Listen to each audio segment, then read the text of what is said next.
Baseball Dad University was created to really educate, three sources of people that come through the baseball world.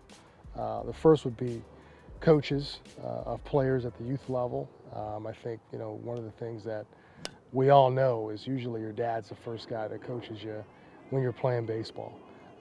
And usually he's a volunteer, nobody else will sign up and do it, and so he ends up taking the job. And it's a hard job to do.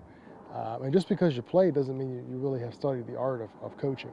So the first person we want to educate and give a platform to learn are those dads that are volunteering their time, doing the best job they possibly can for their kids, and have got this new position and are looking for a resource to get better and understand really what's one of the most difficult things to do, which is grasp the attention of a youth athlete coming through, first time potentially playing baseball. So we want to be able to give guys some tricks to kind of help them motivate these kids and keep them focused. Good job, baby.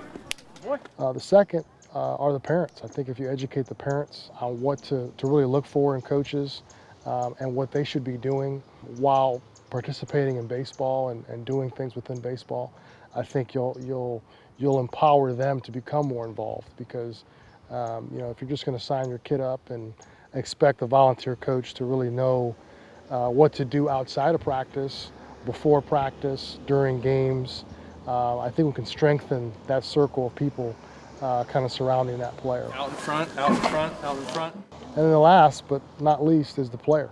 Having them understand that now you're an athlete and you've got to behave a certain way.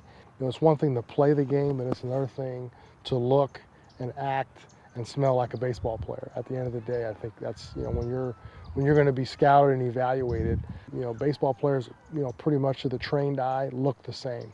And we want these guys to understand what you have to really look like and what's expected of you. It's just a really interesting set of dynamics that if you're not groomed for that, and that's really the platform that we want to give people, is an opportunity to say, hey, we've got a resource now where you can reach out to some people that have been doing this for a long, long time and understand that, coaching is an art. It's just not a position.